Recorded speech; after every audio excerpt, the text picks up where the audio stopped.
Assalamualaikum warahmatullahi wabarakatuh. Saya Eko Widodo dan kali ini kita mau ngebahas topik yang sedang menggemparkan negeri ini ya, dengan ditangkapnya, lebih tepatnya dijemput paksa ya, Wakil Ketua DPR Aziz Samsudin. Seperti apa ulasannya? Tonton video ini sampai habis. Dan yang belum subscribe, subscribe dulu. Ini kabar begitu menggemparkan. Ya, kita tahu Aziz Samsudin ini kan legend sekali ya. Beberapa kasus korupsi yang menyebut namanya itu dia selalu lolos. Namanya selalu bersih dan harum ya sebagai Wakil Ketua DPR. Ya, tapi kali ini dia tidak sesakti dahulu ya. Setelah ditetapkan tersangka, kemudian dilakukan pemanggilan dan dia mangkir, ya, secara mengejutkan KPK kemudian menjemput paksa Aziz Samsudin, ya. Wah, ini mantap KPK ini. Dan ini adalah kasus korupsi kedua dalam sepekan yang dilakukan oleh kader Partai Beringin ya. Minggu lalu adalah Alex Nurdin, mantan Gubernur Sumatera Selatan 2 periode, ya, juga ditangkap oleh KPK. Dan menariknya lagi, Alex Nurdin ini dijerat dengan 2 kasus korupsi. Ya, yang pertama adalah terkait dengan perusahaan daerah dan yang kedua adalah pembangunan masjid. Luar biasa. Orang-orang berlomba-lomba untuk beramal ya, menyisihkan uang sekecil apapun ya, ojol ya, pedagang kaki lima itu menyisihkan uangnya untuk membangun masjid. Ini ada orang kaya ya, mantan gubernur 2 periode, malah korupsi pembangunan masjid, dan masjidnya hari ini mangkrak ya karena uangnya dikorupsi. Luar biasa jahat sekali ini ya. Maka ini wajib dikecam oleh seluruh rakyat Indonesia ya, ini tindakan yang biadab. Begitupun dengan Aziz Samsudin ya, dia ditangkap di saat pandemi ya. Ya, dan ini udah bukan pertama ya. Kasus korupsi di tengah pandemi ini terus terjadi. Bahkan yang terakhir adalah kasus bansos ini hanya dihukum 11 tahun. Padahal janji dari Firly Bahuri adalah korupsi yang terjadi di saat pandemi hukumannya adalah hukuman mati. Ya, tapi tidak dilaksanakan. Kenapa? Entahlah ya. Kemudian ada juga yang mengaitkan kasus Aziz Samsudin ini dengan sikapnya ya terhadap FPI dan IBRS ya.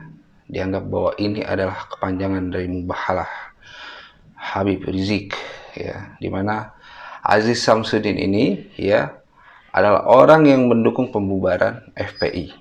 Di samping itu dia juga adalah orang yang mendukung penangkapan Habib Rizik ya.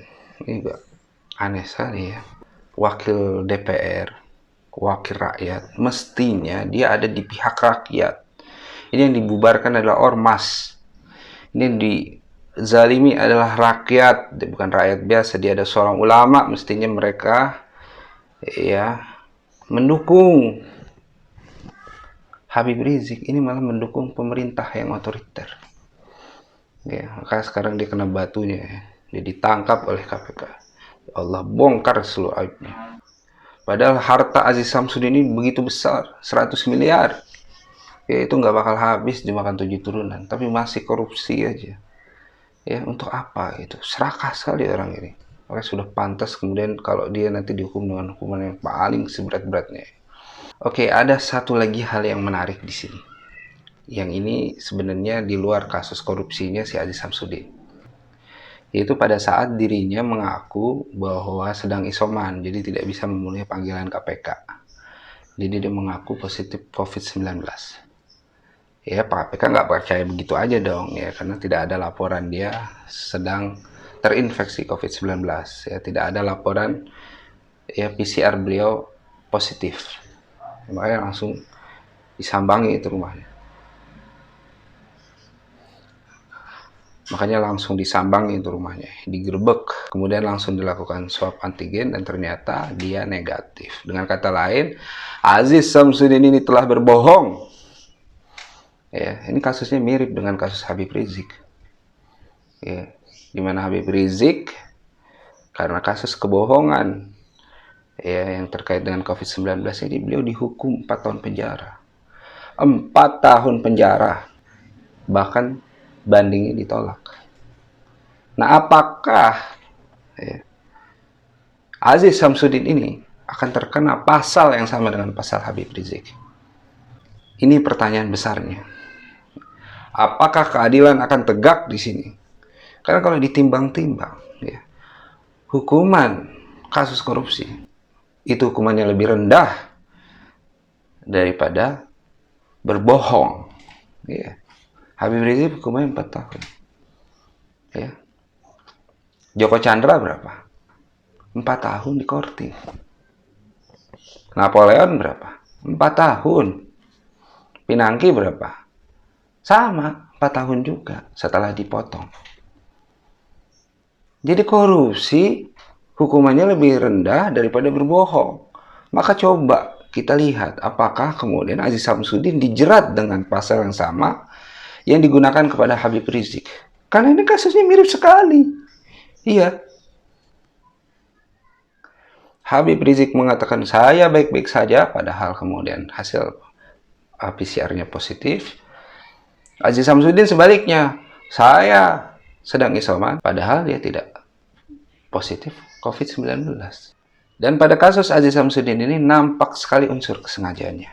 Iya, karena memang dia dalam posisi diharapkan kehadirannya. Kemudian dia mangkir dengan alasan positif COVID-19, sedang isoman. Sedangkan Habib Rizik pada saat dia mengatakan saya baik-baik saja, memang PCR-nya belum keluar. Dan dia sedang baik-baik saja. Ya tentu saja itu benar. Itu bukan sebuah kebohongan. Dan posisi Habib Rizik saat itu sedang di bawah pengawasan rumah sakit.